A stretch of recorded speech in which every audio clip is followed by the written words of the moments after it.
Friday Night Racing on Off the Ball. Brought to you by Horse Racing Ireland. Love every racing moment. Visit hri.ie. All right, you're very welcome along to this week's edition of Friday Night Racing on Off the Ball, brought to you by Horse Racing Ireland. Love every racing moment. Visit hri.ie. We're starting off with some advice for you. Get a ticket for Bellewstown next Thursday. You don't want to miss this. All the money raised on the day goes to the Direct Aid for Africa charity that was founded by Barney Curley. Tickets are available to purchase on bellewstownraces.ie. Every racegoer gets a commemorative race card, and the reason you should go is that the race on the day, in memory of Barney Curley specifically, has an absolutely stacked field. Jamie Spencer, Tom Queally, Shane Kelly, and our guest this week, Frankie Dettori. You're looking at me there. I was like, am I riding a Bellewstown? Frankie Dettori, good afternoon to you. How are you? I'm okay. You're making me nervous now. Well, I mean, it's a big deal. It's a big deal. This is your first time ever at Bellewstown, I'm told. Yeah, it's the first time. I heard a lot about it, and I've been watching it, actually. I think you had a couple of meetings last week, so yeah, I did a little bit of homework, and I'm looking forward to come over and support the charity, celebrate Barney's life, and yes, I'm bringing along some good jockeys with me. Well, they were under Barney's wings, and yes, we'll make a day of it, and yeah, we'll celebrate lots of things. One of the worst parts about COVID was that we didn't really get to have big funerals and celebrations and a proper Irish wake for people who passed away during it, and obviously racing had its fair share of people who passed away, and with Barney there wasn't really a full opportunity for an outpouring of joy and celebration of his life. Yeah, look, I saw him these last days, and look, the people who matters were there, his family and his close friends, but like you said, you could have filled 5 churches if everybody turned up. But, it's not the only funeral that it was low-key, but that's the way the world is at the moment. What was he like, Frankie, actually, in these last days? It certainly was in my mind because, Barney had trained for the priesthood. He was quite a spiritual man for much of his life. And I guess when you know that the end is nearing, maybe you can take comfort in that. Was he able to talk to you and talk about how he was feeling? Yeah, obviously, look, he was a very religious man. As you know, he studied to be a priest, and then things didn't work out. But in his heart, it was always very close to God, and he had a lot of illness in his life, and basically when he got the cancer, and he knew this was the end, and he said to me that it was a peace with the Lord, and he wasn't counting the days, but he had faith on the Lord, and he was happy with himself. He deteriorated very quickly. His brain was intact until the last days. I mean, he was sharp as a razor, and we were reminiscing about the good days and about the things that he did, and we had a few laughs together. So, in one way, he passed away, of course. He's suffering, of course he suffered, but maybe not long, but that was maybe a good thing. But like I said, he told me that he was at peace with himself and at peace with the Lord. So he passed away, in comfort. What were the good days as you reminisced about with him?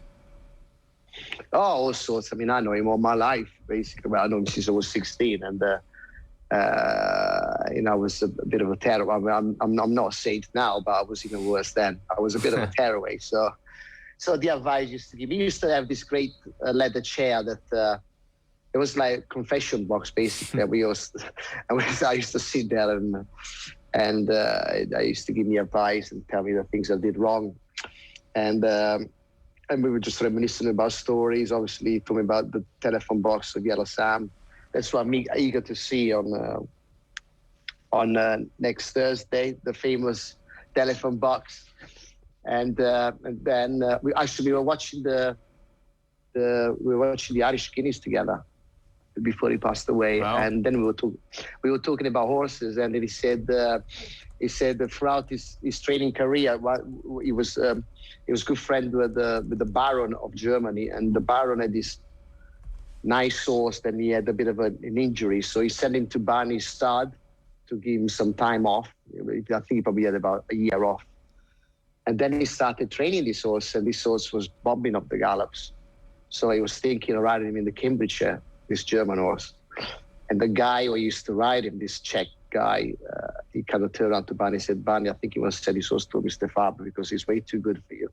And the horse as such was called Manduro, he won the Prince of Wales, won the Irish champion. He was favourite for the Arc. I mean, it would have been some coup if he ran in the Cambridgeshire, let me tell you.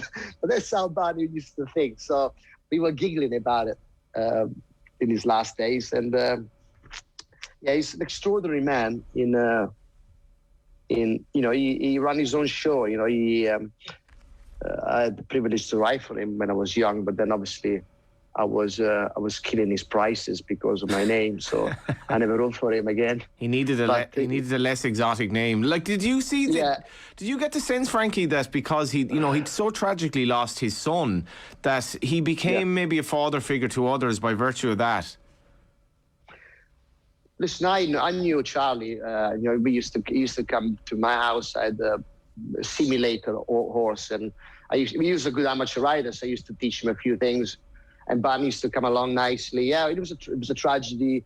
I think he lost part of his life when Charlie went, and I think he was less active on the gambling side and more active on his charity. It was always a good man to other people before Charlie died. It was a mentor to Declan Murphy and then myself, and then Shane, Spencer, Tom. I mean, and the list goes on and on and on. So it was a very giving man, and interesting. Very interesting. His training. You used to give horses numbers instead of names, so nobody knew which horse was what. He had great patience. He would turn a horse out for 2 years and then bring him back in training. People forgotten about it. And then he had a plan, but I never knew what was going on. And I just read it in the paper like everybody else the next day. He would wait, and obviously Yellow Sun, one example, but, I think it was about 10 years ago when he had 4 horses running on the same day in amateur races, and 3 have won. And 1 got beat, and he said to me, thank God the other one got beat, because I don't think the bookmakers had enough money to pay him out. So the treble enough was worth over 2 million or something. So it was a remarkable man. And he did it all himself. He trained them. Of course, he had assistant trainers and lads, but he trained them, he looked after them, he bought them himself. He trained a couple for Patsy Burns, obviously, but in fairness, most of the horses that he had were his. He paid the staff, so it was a one-man band, and he was very, very successful at it. Can you take us back to the very start? How did you meet him, and what was it like when you got under his wing at the start? Well, I went on a night out in my town, and I came back after a few drinks, and I came back and I turned the TV on, and I think it was about midnight, and it was this program called After Dark on a Saturday. And listen, in those days, it was only 4 channels. So I watched it, and it was him, McQuarrie, Broscott, some lady, I can't remember, it was 4 or 5, and they're all arguing about racing and this and that, bookmakers, blah. And Barney sat in this room and never said a word. And then the last 10 minutes, he held court and he shut everybody up, and he was so fascinated. I thought, I'd love to meet this guy.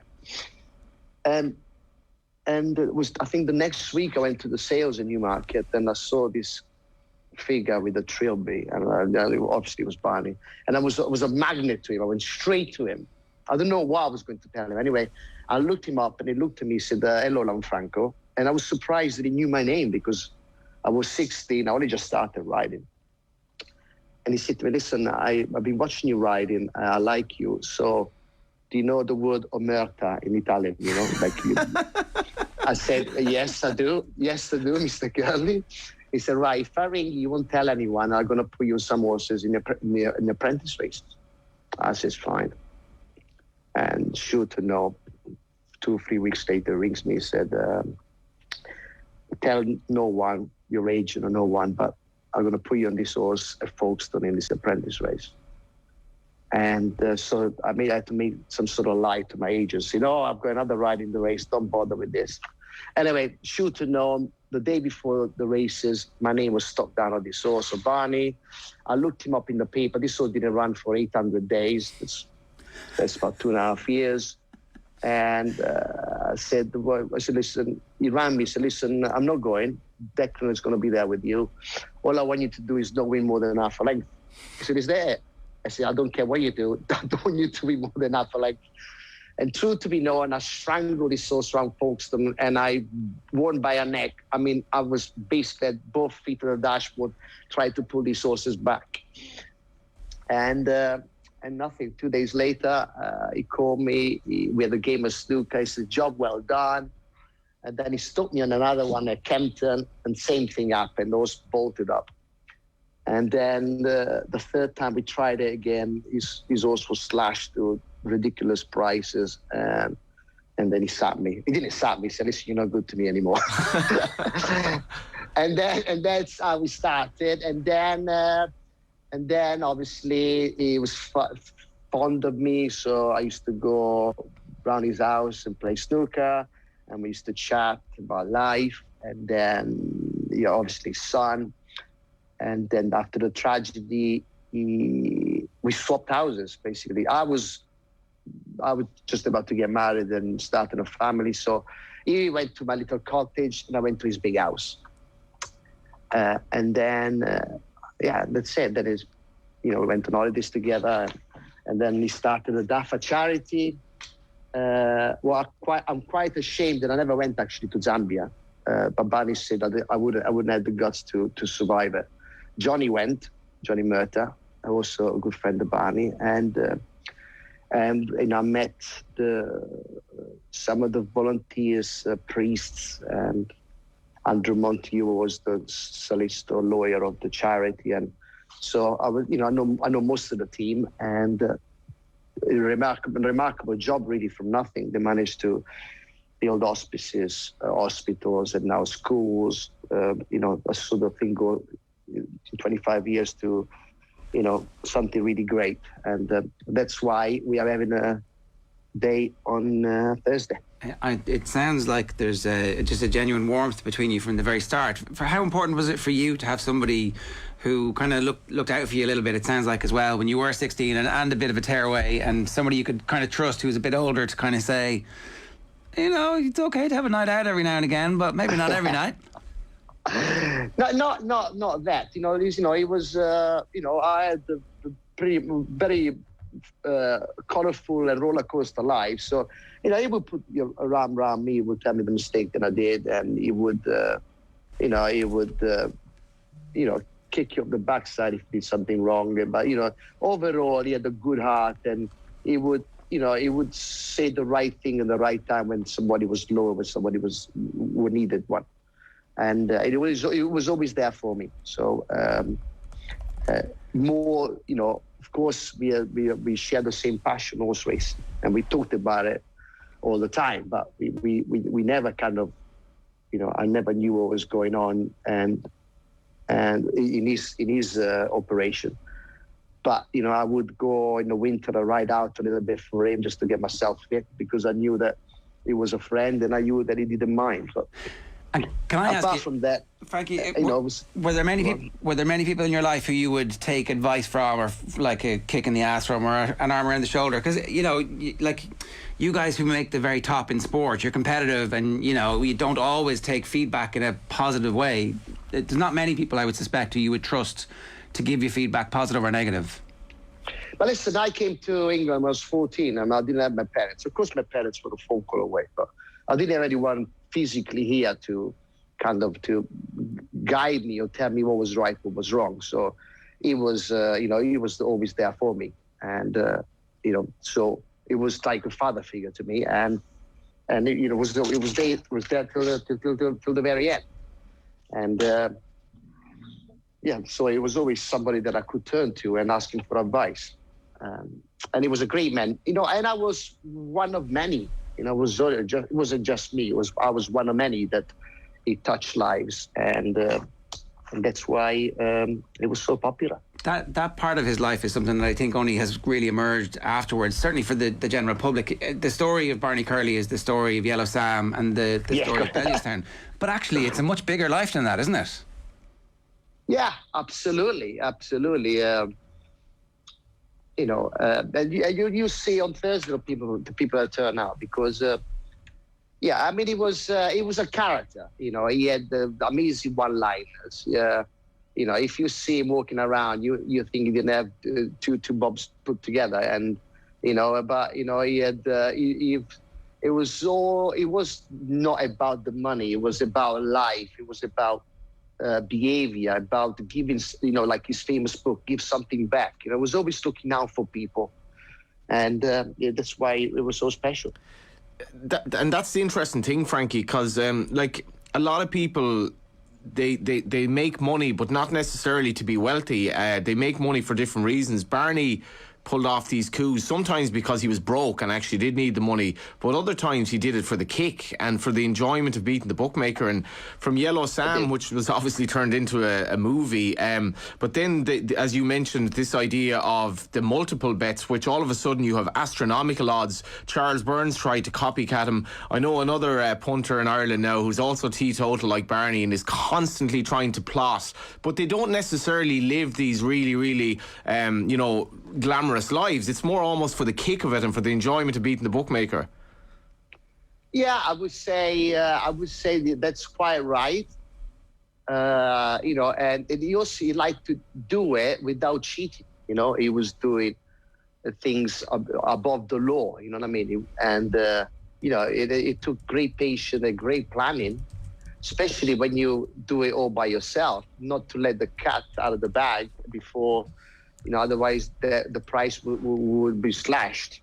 So that was part of his life. That was part of his makeup. But that did not interfere on his kindness and his religion and his way of helping people. There were two different Barneys that I knew, and it was quite fascinating that I was, all these years I was been around that.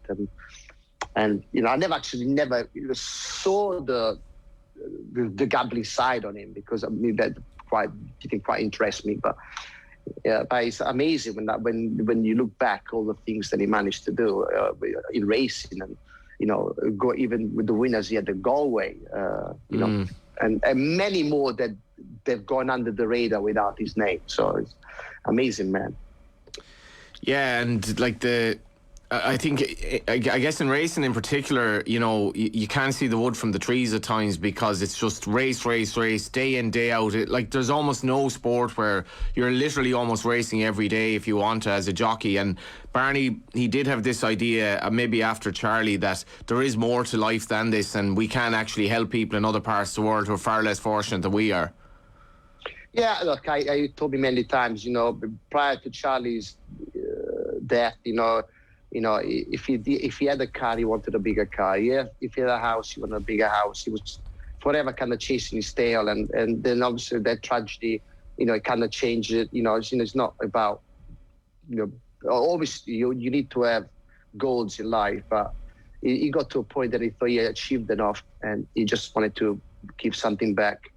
And obviously all his friends then stayed in church and became priests. He was always very close to them, and they were missionary in Africa, and so he decided to get involved, and he knew he could raise money, and he started DAFA charity. I was I think maybe 30 years ago, I was on a whip suspension for a few days, and he said, look, I'll take you with me to a retreat in Galway with the priests. I thought, this is going to go down well. I'm religious, but I'm not that religious. So we boarded on the plane. We arrived in Galway, and actually the retreat is opposite the racecourse. It was no race. It was like middle of May or something, and and I had my own little room, and obviously with all these priests meditating and doing their stuff, and I was pretty much in my room and reading the paper and having a cup of tea, and then towards the evening, Barney said, "All right, we're going to go to the pub and have something to eat with the priests." I said, "Fine." And before after a couple of guineas, the guitars were out, everybody was singing. This is much more fun than I thought. Even they enjoy themselves and they have a laugh, and but at the end of the day, they are religiously, and they do a lot of things for other people, and that's why this stuff came out, and it was a creation of Barney, basically, with the help of his fellow priests. And getting on to Bellewstown, I do remember when you came to Killarney, what's that, maybe a couple of years ago now, it was just amazing, the power, because I find in Ireland, horses don't necessarily sell tickets as much as they should. It's almost like we're so used to good horses here now that there isn't as much of a novelty, but you were a novelty, and I guess as much as it will be about Barney, you are a big draw on Bellewstown next week. Yeah, well, I spoke to my fellow jockeys in Ireland. They said Killarney is like Royal Ascot compared to Bellewstown, so they kind of frightened me a bit. Listen, I'm not really there, of course I'm there to race and try to win. But I'm there to have a fun day out, to remember Barney and give the Duffer Charity a bit of a plug. Make sure that people come to the races and have a good time, sign a few autographs, and have a jolly day. So I'm looking forward to it. It's a challenge. It's something new and something that I like. I like to do things like that. Like when I went to Killarney, I like to think outside the box a bit and not just doing the same mundane thing. I go to the tracks that I usually go. So it'd be a fun day. Are days like this important now for you to keep you interested? And not apart from Barney, but like something entirely new, like Bellewstown or like Killarney? Because at this stage of your career, there has to be something new that gets you out of bed and going, right, I'm chasing something else. Yeah, I do. When the challenge is put in front of me, I like to, before I would say I'll be afraid of doing it. Now I'm thinking, well, I'm 50. What's the point? If the chance arrives, I take it. Because I won't have many other chances in later life. So anything was thrown in front of me, I usually nowadays I take it. How are you looking so well, actually? Yeah. For 50, I think I took the words out of Ger's mouth. Do you drink the finest of Italian wine, or is it just riding good horses, or what is it? In good genes, I'll be honest with you. I think my parents. And look, I think doing something that you love helps a lot. Doing something with the smile on your face helps a lot. I think stress is the biggest killer. A lot of people in this world work because they have to work, but they don't actually like what they do. But I'm blessed since day one. I've been in this sport. I love horses. I love the racing. I love the smell of the crowd. I love the competition, and I think that's what kept me going for so long. And I've said this to Ger a few times on the show, Frankie, that we fall into parts of our life that become our life, essentially. So Frankie Dettori, there aren't many Italian jockeys, but you became a jockey. It was because your dad was from Sardinia and he was a jockey, and then you became arguably the most famous jockey in the world. But you probably did that because your dad was a jockey. I did that because, two things. First of all, like any Italian kid, I wanted to be a footballer. And yeah. I was okay. I wasn't, but then between the age of 8 and 9, all my mates grew a foot and I didn't. So I was getting kicked all over the park. So the plan B was, because I was riding ponies and stuff, though I wanted to be a jockey because, I liked that life. But then I didn't realize that I was going to be this good.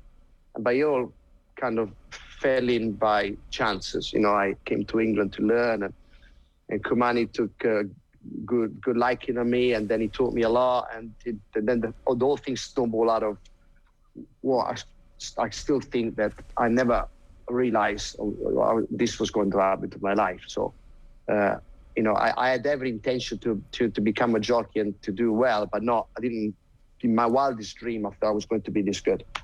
You mentioned the good genes, right? Is the story about your dad mucking out stables and being asked to ride a horse that was unrideable, is that true? Was that his first experience of being a jockey? So basically, well, what happened was when you were apprentices, you signed 5 years to a trainer, and Dad never sat on a horse, so all he was made to do is sweep the yard and muck out.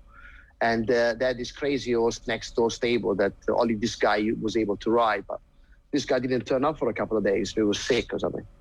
So the trainer was so desperate to get this horse out and get him exercise that my dad stupidly he volunteered to ride his horse, because he watched people ride, you know, for months, but he was never sat on the horse. And I guess because this crazy horse felt that my dad was incapable of riding, he was quiet, and he lobbed him around the track once. And the trainer was so excited. He said, well, just take him round again. And but I think the reason for that horse was calm is because my father couldn't ride.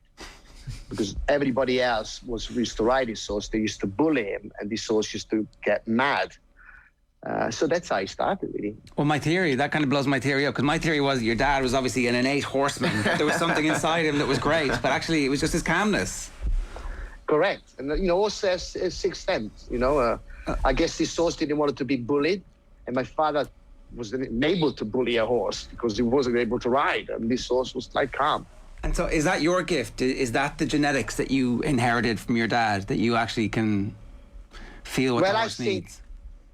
Well, mum, she used to work in a circus, and she was she did everything. She stood on two horses together and galloped around the circus square, the ring, and she was very supple, and so a bit of combination. You know, my dad physically and my mum's suppleness, and I mean, be a horseman is because I've been around horses all my life, and you know, Luca was always telling me when I was a kid, you have to find the key of every horse because every horse is different. So he used to challenge me by putting me on different type of horses every day, and it worked. It definitely worked. So, in your head, these experiences this week, are they the things that are keeping you going, or are you just going to keep going until you don't enjoy it anymore? Is there a clock in your head about when you might stop? I'll be honest with you, when I was 30, I said I'll stop at 40. When I was 40, I said I'll stop at 50. And I'm 50 now, and I'm still going. So I really don't know. Look, nowadays, with the dietitians, with the physios, and you know, in every sport, everybody goes longer. Tennis, football, and I mean, I remember when I started. I mean, 50 was the magical age of retiring. I mean, Mick retired at 51, my dad 51, Lester retired at 49, came back at 56, Pat retired at 50. So by nowadays, you know, if I can squeeze 3 or 5 years, be great. As you know, in my sport, you always one fall away from stopping, so I can't help that. But I take good care of myself. I train every day. And, you know, the most important thing is as long as you got that fire in your belly that you still want to do it, I will do it. And I tremendously enjoy what I do. It's no better feeling when I go racing. You have, you know, 20 or 30,000 people shouting your name when you ride a favorite. Is tremendous. I mean, it's like a drug. You don't want to let go. And you know, it took me over 30 years to get to this position, and now I'm enjoying it. So the crowds coming back must be something you're feeding off. Oh, it's amazing. You don't realize how. I went to Canada last weekend, and they're still under lockdown. And what a difference, because we now almost back to normal in this country. So the last 6 weeks, I've been able to enjoy a full crowd like we did at York or like we got Newmarket. So we already got used to have the crowd back, but it was, it was a culture shock to go back to what we were, like when I went to Canada. So hopefully you guys are on the way out. I've seen that you got crowds coming back, and make sure you'll get to Bellewstown on Thursday. I'm waiting for you. Are you going to win? Of course. Right. I'm not coming down to lose, aren't I? That's our tip then this week. Back Frankie Dettori on Thursday in Bellewstown. Frankie, you've been great with your time. Thanks a million for joining us. Okay, take care. I'll see you Thursday. Bye. Bye. That's the inimitable Frankie Dettori there. Inimitable in racing and jockey terms, but I think that, like, I certainly have a much fuller picture of Barney Curley after that conversation. Like, we did really good conversation about Barney Curley when we were doing our Mount Rushmore, because he was nominated but then didn't actually make the final cut. But now in retrospect, I think I could go back and say, well, actually there's a fuller life here as a mentor, as a character who influences, I mean, maybe in the style of Forrest Gump, but like, is there for, I'd never heard a connection between Barney Curley and Declan Murphy before, for example. Like, maybe it's a coincidence, and maybe we only hear about the ones who end up having these incredible careers and being champion jockey or vying for champion jockey. But like, you look at the names who are coming over that he's been involved with: Jamie Spencer, Tom Queally, Shane Kelly, Frankie Dettori, coming over just for this race. I didn't know any of that stuff. Yeah, well, often, like, I suppose when you read the profile of a person in the Sunday paper, it's a better description and version of that person than if you interviewed the person, particularly if the person is like Barney, whose whole MO was on people knowing as little about him as possible, really, such that he ditched Frankie after, what did he say, 3 rides? Because You're not good to me anymore. Franco Dettori's like quite a he was probably El Dettori in those days, but there wouldn't have been many Dettoris riding. So if Barney lands 2 gambles and horses that are hard held, and El Dettori is riding the third time, fool me once, shame on you, and all that.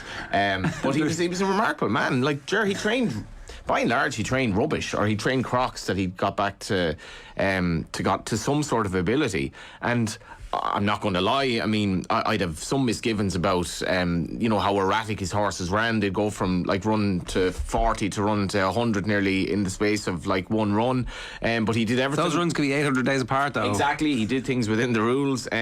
Bookmakers, I think, are running scared of taking bets on horse racing, or certainly multiples now, more or less ever since his first one. Because if you have like 3 or 4 horses who are, say, and remember, Barney was involved in one of these coups where the horses weren't actually trained by him, or certainly not on the race card anyway. And I'm not suggesting that the other trainers didn't train them, but like, there was no suggestion that the bookmakers would know there was any connection to Barney at all. And that's the real, that's the real one. That's unknown. And you see, like, all these copycats now. Like, that's what intrigues me, because like a lot of racing, is most of racing is very run of the mill. It's rudimentary, but when you can get like bad racing, but these coups are going on to essentially rob very wealthy bookmakers of a lot of money, anyone will tell you, like on the Racing Post website or whatever it is, they're the stories that people click into, and it's not clickbait. It's people are really interested in these gambles, and an awful lot of that is due to Barney Curley, Yellow Sam, and the subsequent gambles that he pulled off.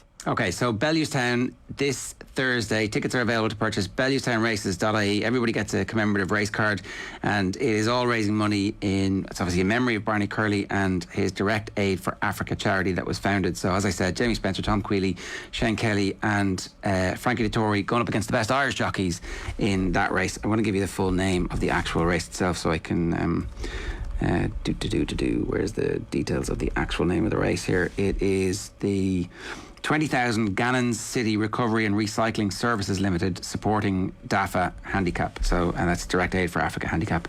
And it is this Thursday in Bellewstown. I think there's still some tickets available, and during the week, sponsors were still able to sponsor saddlecloths if that was one way that you wanted to give to the charity as well. That would be great as well. So BellewstownRaces.ie. Friday Night Racing is brought to you by Horse Racing Ireland. How do you follow that, Johnny? Yeah, just I suppose another charity to mention, which involves Bellewstown, the Coast to Curra cycle. Oh, you did tomorrow. The cycle? It's tomorrow. Yeah, so I think Bellewstown is one of the... Starts at 7 o'clock there? Starts at 7. I think it starts at Laytown, does it? And Laytown, sorry. And then it takes in... various kind of studs and racecourses, Naas, Bellewstown, ends up in the Curragh and so forth. I think there will be a couple of special guests to welcome the stragglers and so forth. After 155k, I'm sure there'll be a lot of straggling, but to welcome them back to the Curragh before a very good card tomorrow. And Gavin Lynch is doing that, has kind of organised that charity. I guess it's kind of around Pat Mullen's anniversary and so forth, and it's for pancreatic cancer research, and it's a very worthwhile cause. I know there are some people who probably shouldn't be let out not to mind on a bike, willing to participate tomorrow, some of whom I know. So, support them and go to the GoFundMe page, because it's not that easy to ride a bike. Especially around Bellewstown, which is quite hilly. 155 kilometres, it's a bit tricky as well. Right, let me tell you about the Tote 10 to follow. Unfortunately, things have taken a turn for the worse here from my perspective. If Search for a Song makes a quick reappearance on Sunday at the Curragh, where she's down to run, you may well be able to grow your lead over me. Next weekend sees the biggest potential for a change in the Tote 10 to follow standings, as the big names in all our stables head to Paris for the Prix de l'Arc. Tote would like to remind everyone the Tote jackpot is back. To play the jackpot, you pick the winners in races 3 to 6. You can play the jackpot at any Irish race meeting and on tote.ie. Tom Malone leads. It's not a massive... It's not the kind of we're all like in his wake lead that it was for a while. It's only 82 points over you, and then you're 13 points ahead of me. So now we're on the gap. Yeah, I was going to ask Frankie who's going to win the Arc, but you kind of ended the conversation. He's ridden Snowfall, and he's obviously, like, even at his age, he's riding some unbelievable horses. And yeah, so you'll keep him all day, because he's like, his relationship with kind of riding for Aidan O'Brien now and so forth is interesting. Rides a bit for Aidan, his relationship with other jockeys and all that, and yeah. Those trainers aren't, and those owners aren't putting him on horses because they like the name and they want a bit of celebrity. They want him to win, right? Let's say some people would still consider him literally the best, like at 50. Ryan Moore is obviously there, but yeah, British racing's probably without star young riders at the moment. Colin Keane is the best we have. But yeah, I mean, if you canvass trainers, a lot of them would still say Frankie's the best, which is some going at 50, like, it's a great thing about racing as well, that you can go that strong. He mentioned Pat Eddery, the late Pat Eddery, Mick Kinnan, and Lester, who obviously came back. But I didn't realise it was 7 years, or was it 6 years, whatever he said, between there. 56 was it? He came back to ride Royal Academy for Vincent O'Brien, obviously, in the Breeders' Cup, which is incredible. But yeah, Frankie 50. It's not like, I think Davy Russell's comeback, I think is remarkable, because he's a jumps jockey. I think Davy's 42, and that's a lot more laudable than riding in your 50s on the flat, because you don't have that many falls. Frankie just looks in great shape. He's probably not riding as much like low grade stuff, because you have to, maybe less is more as you get older, and that's why it's special to have him at Bellewstown. And I think these events, when Pat Mullen's fundraiser at the Curragh had all these ex jockeys riding, and there was obviously Tony McCoy and Ruby and Carberry and all that came back. There was an amazing buzz, but Ireland really, really loves Frankie Dettori. Like, it'll just sell out, simple as, and it'll be massive. It'll be all over the papers. Like, it gets racing on the papers because it's Frankie. Oh no, totally. And if he wins, he'll do the jump, but everybody will be like, Bellewstown will be aflame. So that's the place to be this coming Thursday. Bellewstownraces.ie for tickets. That is this week's Friday Night Racing in the books. We'll talk about the racing in more detail next week. Obviously, Friday Night Racing on Off the Ball. It's brought to you by Horse Racing Ireland. Love every racing moment. Visit hri.ie. See you next week.